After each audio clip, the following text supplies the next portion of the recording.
aprendemos os mandamentos do Senhor. Vamos orar, pedindo que Deus abençoe as nossas crianças que vão sair agora para uma classinha. Orar para que Deus abençoe as professoras. Nós estamos aguardando, ansiosos aqui por mais uma apresentação das crianças. Então, daqui a pouco tem, né, Melissa? Já está trabalhando nisso. Bênção. Vamos orar? Senhor, abençoa, Senhor, as nossas crianças que vão sair agora. Elas estarão, Deus, aprendendo um pouco mais de Ti. Que o Senhor possa abençoá-las, Deus, guardá-las, protegê-las, em nome santo de Jesus. E que em nome de Jesus, Pai, o Senhor possa, Pai, abençoar os professores, dando a eles sabedoria, graça, Pai, para falar o que é certo, na hora certa, no momento certo para essas crianças. Que elas guardem no coração a palavra de Deus, Pai, que é doce como mel. Em nome de Jesus. Amém. Deus abençoe as nossas crianças que vão sair agora com a Benilza. Deus abençoe vocês, tenham um bom culto. Depois a gente vai perguntar tudo que vocês aprenderam lá. Então prestem atenção, hein?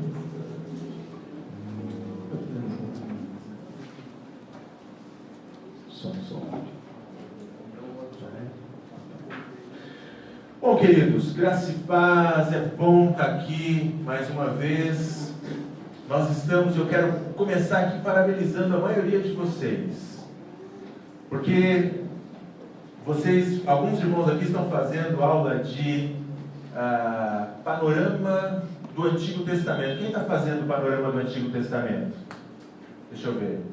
Olha só, temos irmãs também fazendo o panorama do Antigo Testamento. Sei que o Zé Roberto também está fazendo, né, Zé? Essa aula de panorama. A última perdeu, não tem problema, depois a gente manda para você. Estava protestando, não estava? Então tá jóia.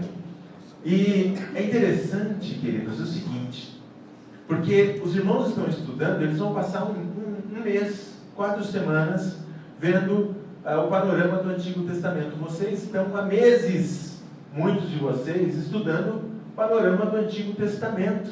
Só o livro de Salmos, que esses irmãos vão ver aí em uma aula de 40 minutos, vocês estão já há 2 horas, mais ou menos, um pouco mais do que isso, trabalhando só no livro de Salmos. Vocês, na verdade, se vocês pararem para analisar, um irmão que esteve aqui agora no primeiro semestre, o Matt, dos Estados Unidos, pastor lá, ele disse, olha, incrível isso, vocês estão trabalhando um livro por domingo, com um panorama do livro todo. Puxa, que legal, não vi isso antes. Muito interessante, mas um desafio, né? É um desafio. Não só para nós que vamos passar, mas para vocês que vão absorver essa informação. Mas agarrem isso. Porque quando vocês forem ler a palavra de Deus, vai ser muito mais fácil. Vai ser muito mais gostoso. Porque você já vai ter todo aquele panorama do que está acontecendo. E o livro de Salmos, nós dividimos ele em 5 livros, porque é a divisão natural dos livros. Os livros são divididos em 5 livros. E hoje nós vamos ler o último livro de Salmos. Semana passada, o pastor Leandro esteve aqui, e ele falou sobre o livro 4.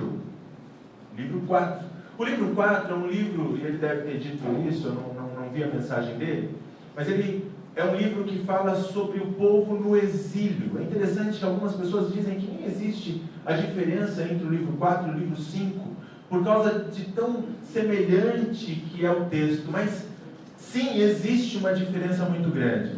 E vocês vão ver a diferença. Interessante, queridos, que no exílio, eles chegam a uma conclusão. Não existe nada que nós podemos fazer senão Deus. Deus é a única resposta para as nossas vidas. Tudo que nós tentamos naufragou. Tudo que nós tentamos demos com os burros na água. Não adianta mais, não tem mais nada que podemos fazer a não ser o Senhor, o Senhor, o Senhor, o Senhor. Eles estão sofrendo, eles estão enxergando e olhando para si, dizendo, nós tínhamos uma casa, nós tínhamos uma nação, nós tínhamos um templo, nós tínhamos tantas coisas, mas porque nós quisemos fazer com as nossas próprias forças, nós perdemos tudo isso que nós temos. Uma boa lição para cada um de nós. E aí nós entramos no livro 5. Interessante, irmãos, que quando nós entramos no livro 5, é um povo que já passou. Eles estão libertos agora. Deus livrou eles do cativeiro babilônico, tirou esse povo depois de 70 anos.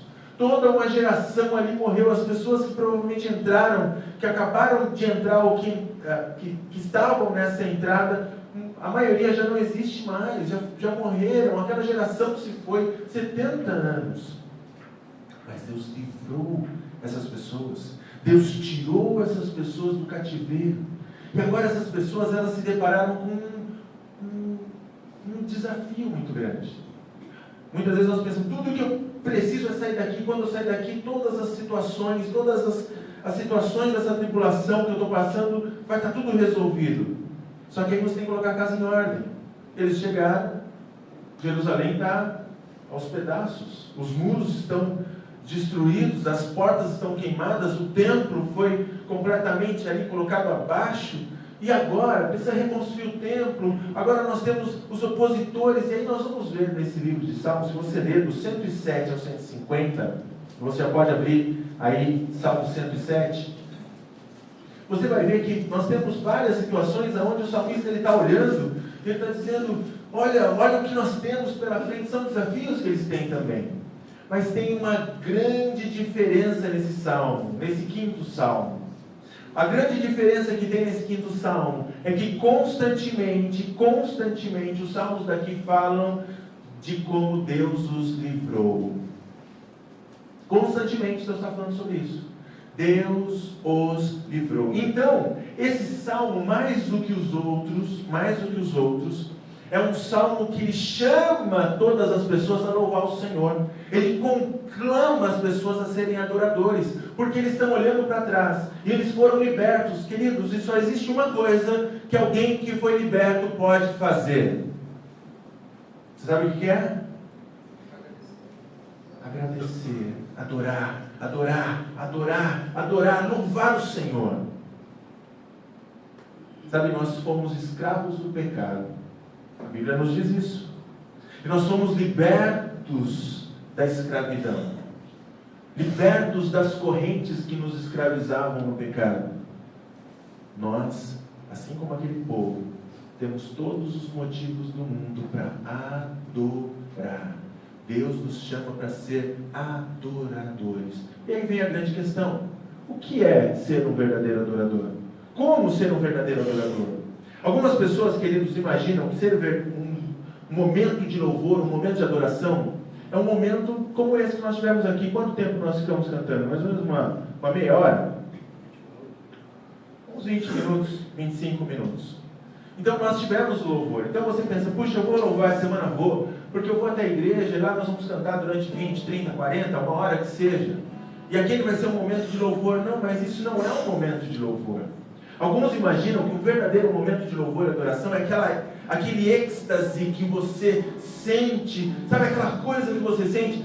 Vocês já participaram de um louvor que parece que a coisa, você não sabe se o céu desceu, se a igreja subiu, e não sabe se os anjos, você não sabe de tamanha aquele negócio. Vocês já participaram de um negócio assim? Será que esse é o louvor, esse é o verdadeiro louvor? Deixa eu te dizer uma coisa, se você participa de um negócio como esse, muita gente já participou, já teve momentos, sabe, e aí ele sai no domingo, e na segunda-feira, ele continua sendo exatamente a mesma pessoa que ele foi antes. Não houve louvor, não houve adoração. Queridos, adoração e louvor não é um momento de cantarmos. E é isso que nós vamos ver no livro 5. O que é adorarmos? O que é louvarmos?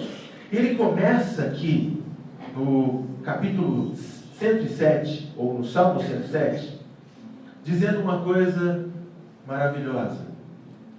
Ele já começa trazendo as pessoas. Abra aí então, Salmo 107, e o versículo 1, ele vai nos dizer o seguinte. Não vou ler, me recuso a ler. Rende graças ao Senhor. Você tem a letra, pode cantar. Porque Ele é bom. Rende graças ao Senhor, porque Ele é bom. Porque a sua misericórdia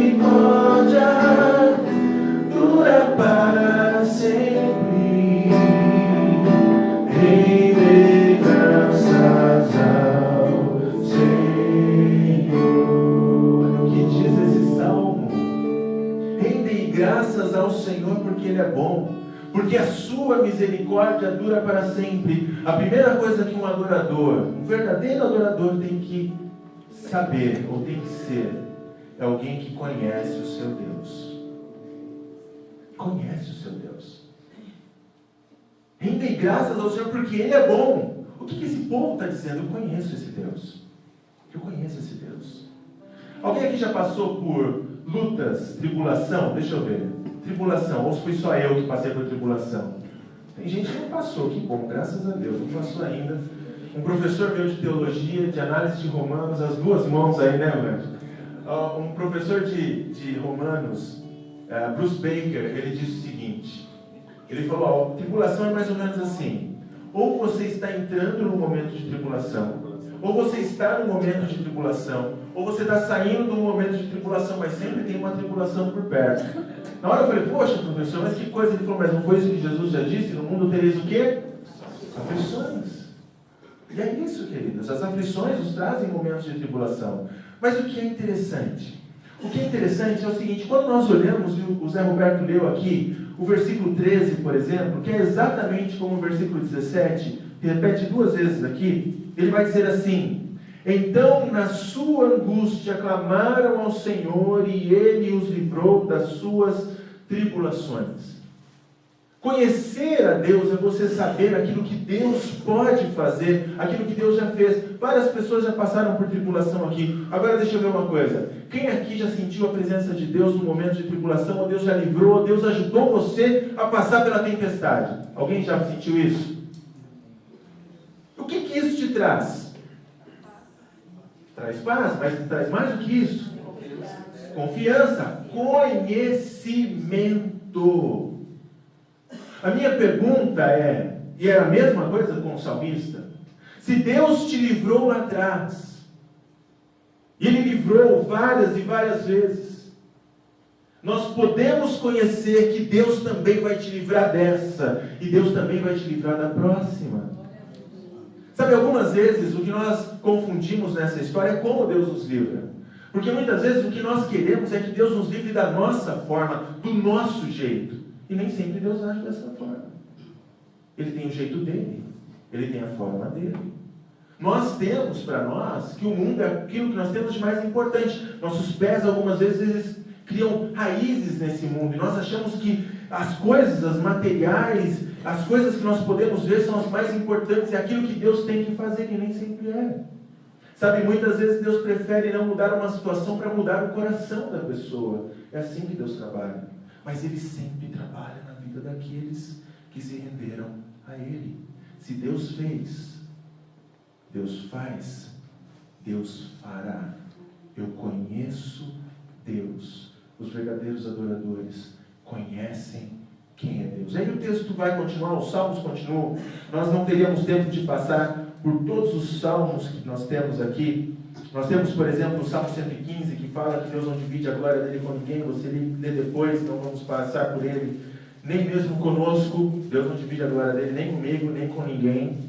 Nós passamos pelo Salmo 119, tão lindo, um salmo maravilhoso, 176 versículos falando da palavra de Deus. Os 176 versículos citam a palavra de Deus, tão bonito, tão gostoso. Ele é feito em estrofes ali, esse poema, e cada parte do poema leva a letra do alfabeto hebraico. Então por isso que é um salmo tão grande, um versículo tão grande, muito lindo, muito bonito. E aí nós vamos caminhando até pararmos aqui no Salmo 121.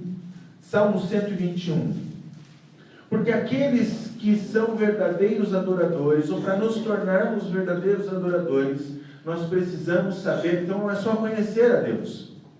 Tem uma outra coisa muito importante, e esse salmo vai nos dizer, nós precisamos saber de onde vem o nosso socorro.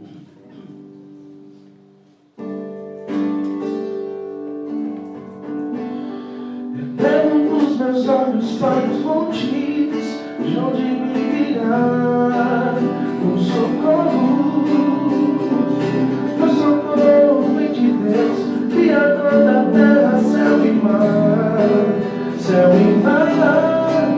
o Senhor fará de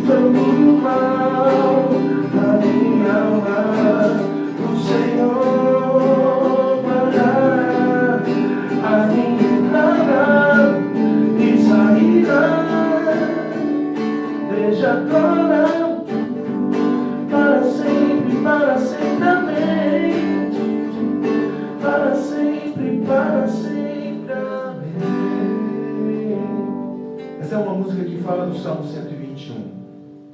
Elevo os meus olhos para o monte, de onde me virá o socorro. Algo importante que nós precisamos, queridos, como verdadeiros adoradores, é saber de onde vem o nosso socorro. Sabe, muitas vezes nós estamos nesse mundo e nós nos esquecemos de onde vem o nosso socorro. Interessante porque esse salmo, ele é um salmo de peregrinos, ele é um salmo de romagem.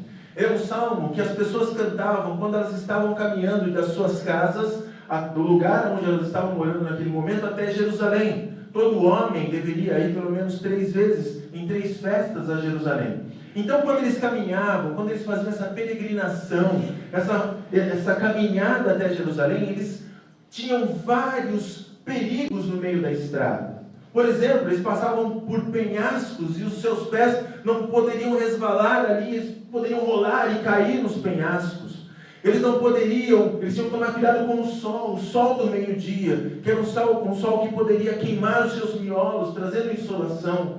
Eles tinham que tomar cuidado com os perigos da noite, que traziam os animais selvagens que poderiam atacá-los, e fora os salteadores também que poderiam roubá-los. Então, no meio de toda aquela confusão, o que eles poderiam fazer, o que eles poderiam dizer e cantar, era algo do tipo: elevo os meus olhos para o monte. Por que para o monte? Porque Jerusalém ficava num lugar alto, fica num lugar alto. Então, todas as vezes que as pessoas iam para Jerusalém, elas diziam: vamos subir para Jerusalém. Lá estava a casa do Senhor, o templo do Senhor. Então, era o socorro daqueles homens. E eles diziam: nós estamos caminhando em direção à casa de Deus. E no meio dessa situação, dessa angústia, desse medo, nós elevamos os nossos olhos para o monte, de onde nos virá o socorro. A minha pergunta é: de onde vem o seu socorro?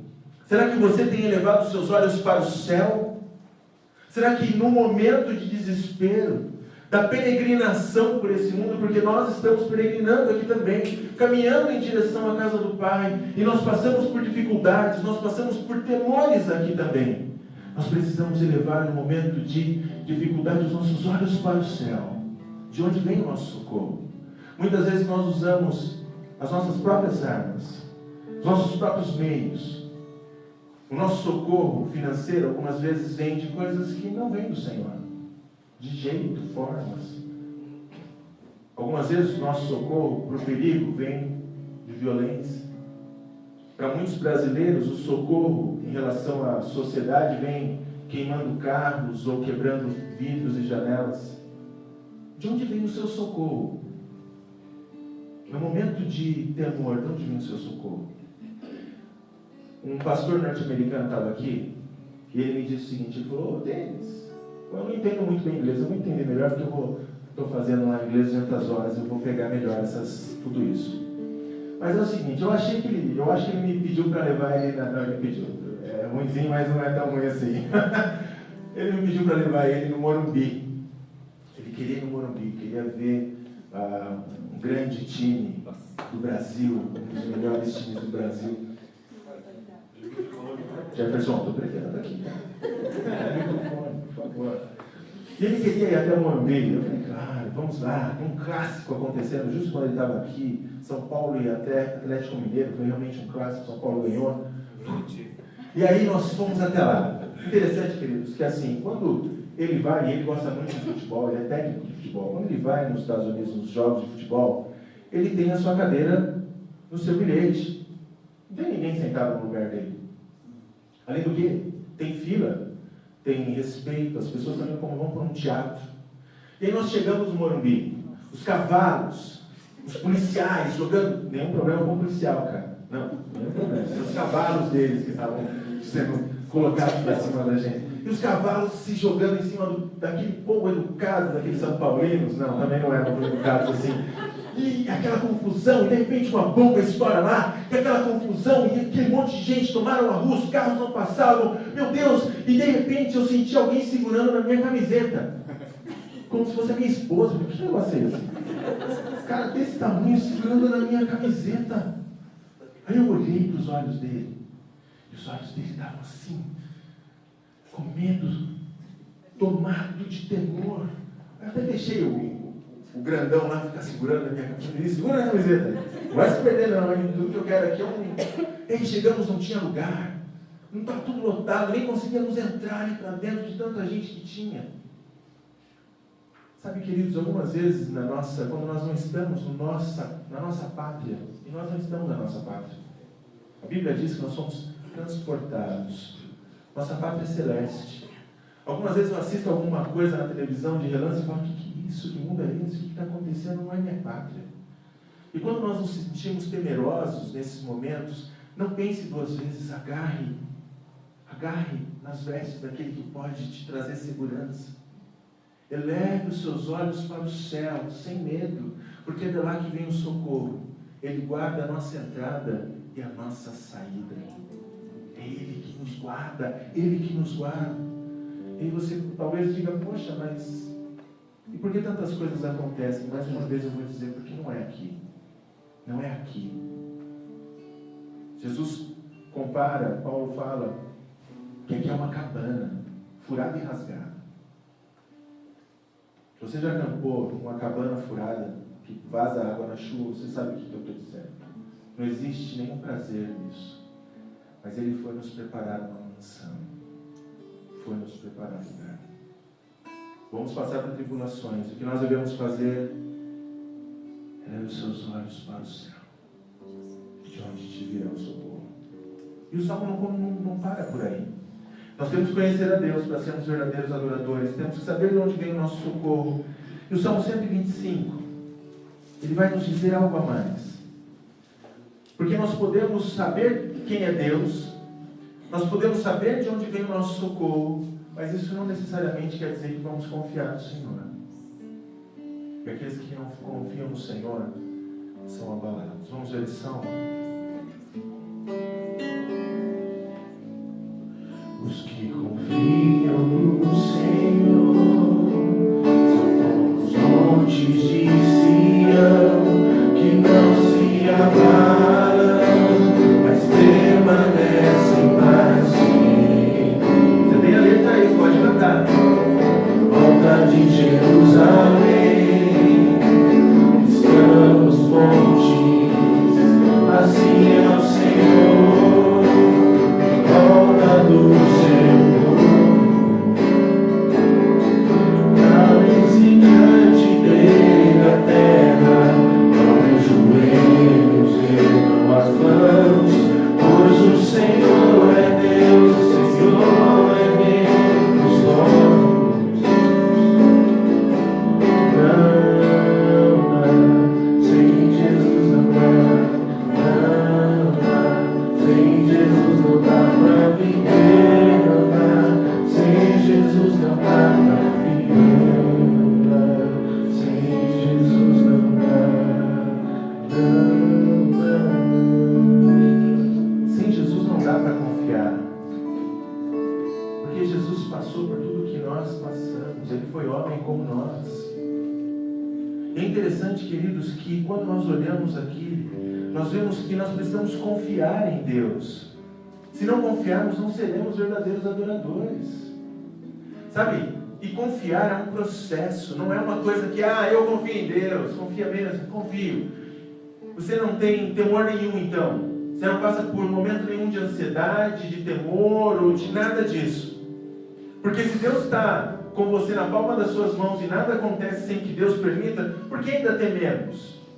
Por que eu temo se Deus está no controle de todas as coisas? Porque a confiança é um exercício que nós devemos ter. Nós nos exercitamos em confiar em Deus. Hoje eu consigo confiar um pouco mais, amanhã eu confio um pouco mais, e essa confiança vai crescendo, e vai tirando toda a ansiedade, vai tirando todo o medo, e vai tirando todo esse sentimento que nós temos, e vai colocando confiança em nossos corações. É a única forma de não sermos abalados, confiarmos no Senhor.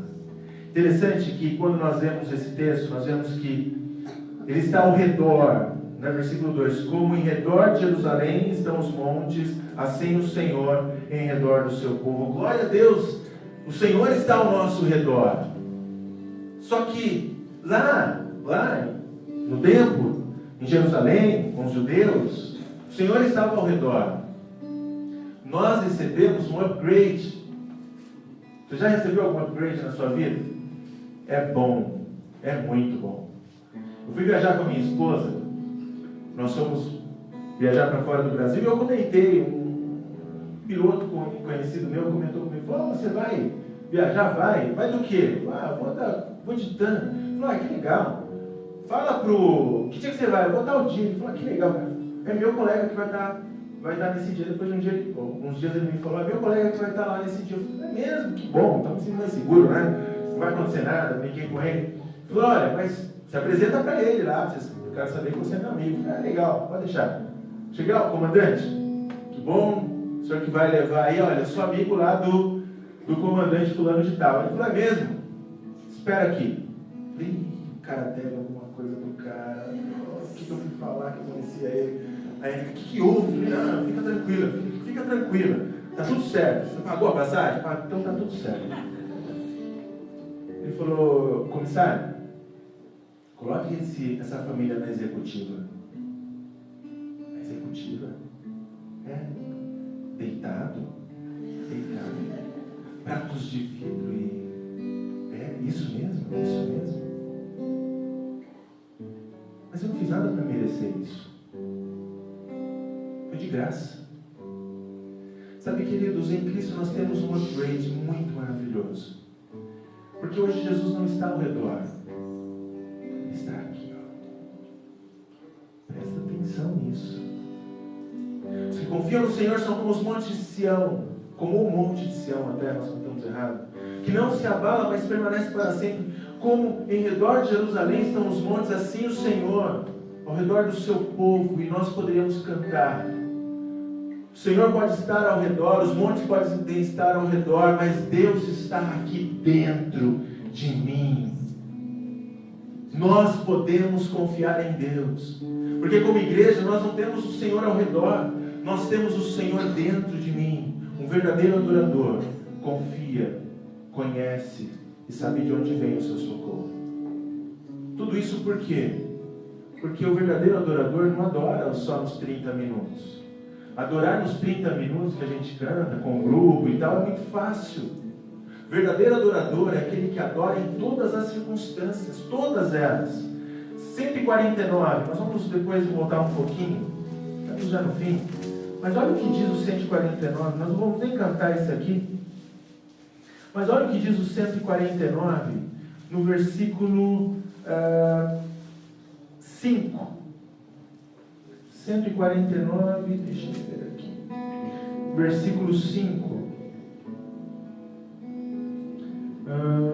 Deixa eu ver se é o 5 mesmo. Exatamente esse. O que diz aí? Alguém lê para mim, por favor. 149, 5. Exultem de glória os santos, no seu leito cantem de júbilo. Exultem de glória os santos, no seu leito. No leito de enfermidade. Confiar no Senhor é algo que deve ser tão grande, tão perfeito em nossas vidas, que nós vamos adorar e louvar o Senhor até mesmo nos momentos mais difíceis da nossa vida, como num leito de enfermidade. Confiar no Senhor. Outra coisa de um grande adorador é saber de quem ele pertence. Quem é o seu dono? Veja o que diz o Salmo 139. Senhor, tu me sondas.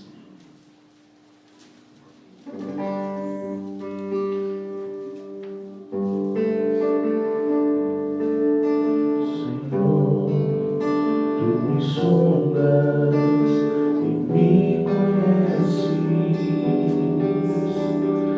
Sabes quando assento e levanto. Esquadrinhas meu andar e meu ordenar. Conhece todos os meus caminhos. Ainda a palavra não me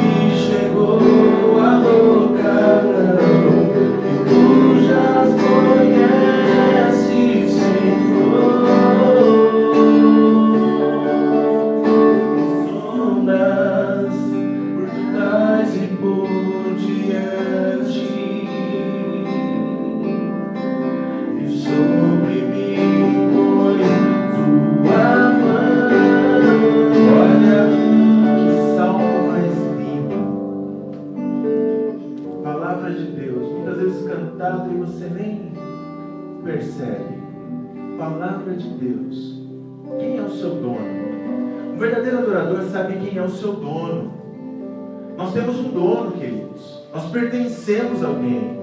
E para sermos verdadeiros adoradores, nós temos que entender isso. Eu pertenço a Deus. Ele me sonda, Ele me conhece. Ele conhece quando eu me assento, quando eu me levanto. Ele conhece quando eu ando, quando eu deixo de andar. Quando eu falo coisas boas, quando eu falo coisas que não agradam a Deus. Ele conhece porque Ele é o meu dono. Ele sabe aquilo que Ele tem nas mãos. Ainda a palavra nem me chegou à boca e Ele já sabe até o que eu vou dizer. Esse é o meu dono. Sabe, irmãos, nós não conseguimos nos tornar verdadeiros adoradores se simplesmente nós caminharmos nesse mundo como se nós fôssemos donos do nosso próprio nariz. Porque não somos donos do nosso próprio nariz. Porque se você um dia disse sim para Jesus, o seu sim significa: Jesus, toma minha vida em tuas mãos, ela é tua. E se você não fez isso, então deveria fazer. Ela é tua, eu não posso tomá-la de volta, ela é tua. Verdadeiros adoradores sabem de quem pertencem. Nós não vamos ler, mas os verdadeiros adoradores, Salmo 146, versículo 2. Vamos lá, vai. 146, é o final, depois aqui é só o 150. 146, olha o que diz aqui 1 e 2. Aleluia, louva, ó minha alma, ao Senhor. Louvarei ao Senhor durante a minha vida, cantarei louvores ao meu Deus. Enquanto que eu viver. Um verdadeiro adorador não canta no louvorzão apenas. Um verdadeiro adorador não canta apenas quando temos instrumentos. O verdadeiro adorador não canta apenas quando temos um momento de louvor e adoração. O verdadeiro adorador louva e adora a Deus enquanto ele viver, em todos os dias da sua vida. E a única forma de fazermos isso é sabermos quem Deus é reconhecermos de onde vem o nosso socorro, é sabermos de quem pertencemos. Senão não vamos fazer isso, não vamos chegar lá. E aí o Salmo termina com o seguinte Salmo, versículo 1, 150. Aleluia! Ou louvem ao Senhor. Aleluia! Louve Yah de Yavé, louvem ao Senhor, louvem a Yavé. Cantai, louvai a Deus no seu santuário, louvai-o no firmamento, obra do seu poder, louvai-o pelos seus poderosos feitos, louvai-o consoante a sua muita grandeza, louvai-o ao som da trombeta, louvai-o ao som de saltérios e com harpa, louvai-o com adufes e danças, louvai-o com instrumentos de corda e com flautas, louvai-o com símbolos sonoros, louvai-o com símbolos retumbantes. Louve a Deus pelo que Ele é, louve a Deus pelo que Ele tem feito, use os instrumentos, faça com alegria, faça com entusiasmo. E se você ainda precisa de um motivo para louvar o Senhor, versículo 6 termina dizendo: todo salmo, todo ser que respira, louve ao Senhor. Você precisa de um porquê de louvar a Deus? Enche o pulmão de ar agora, por um instante. Vamos lá, todo mundo. Louve ao Senhor, porque Ele te deu esse fôlego. Todos nós temos motivos de louvar o Senhor. Nós vamos terminar com uma música que diz: grande é o Senhor, muito digno de ser louvado. Fique de pé, vamos orar. Louve ao Senhor, aleluia, louve ao Senhor. Conheça o seu Deus. Ele já te livrou e Ele vai te livrar todas as vezes que você precisar, que a sua vida pertence a Ele. Louve ao Senhor. Saiba de onde vem o seu socorro. Não vem de homens, de cavalo. Seu socorro vem do Senhor. Louve ao Senhor. Louve ao Senhor, porque você pertence a Ele. Louve ao Senhor todos os dias da sua vida, enquanto você viver. Louve ao Senhor, porque os seus pulmões podem ser cheios de ar, porque Ele nos deu isso. Senhor, nós te louvamos e te agradecemos. Faça de nós verdadeiros adoradores, não apenas quando participamos do louvor, não, mas todos os dias, todos os momentos da nossa vida, momentos bons, momentos ruins, momentos difíceis ou de aflição, porque o Senhor nos livra das tribulações, como diz o 107. Deus, em nome de Jesus, nós te pedimos, faz de nós verdadeiros adoradores, em nome de Jesus, Pai. Nós te louvamos e te agradecemos. E que o amor de Deus Pai, a graça do nosso Senhor Jesus Cristo, as doces consolações, o encorajamento do Espírito Santo, faça de você um adorador, não apenas hoje, mas para todos sempre. Grande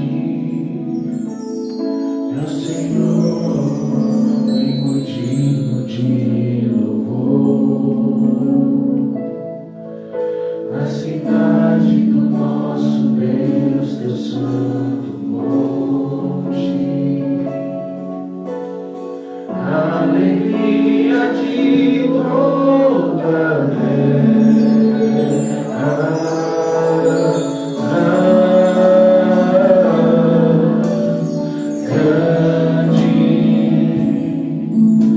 Senhor, em quem nós temos a vitória, é quem nos ajuda contra o inimigo. Por isso, diante dele nos prostramos.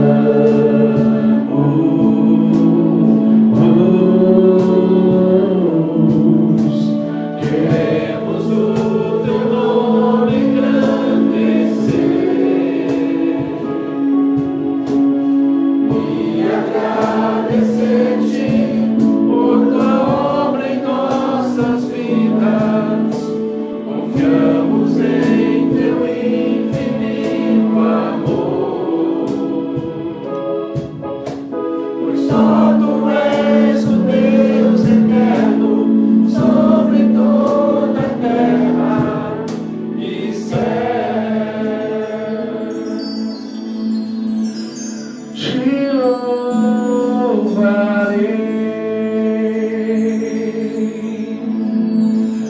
não importam as circunstâncias,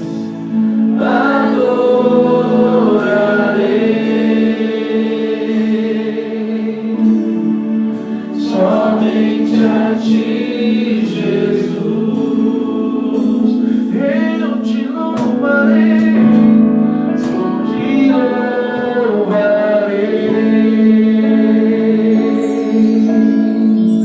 não importam as circunstâncias, adorarei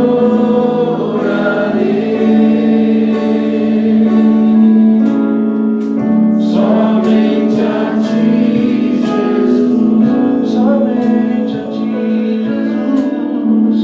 Somente a ti, Jesus.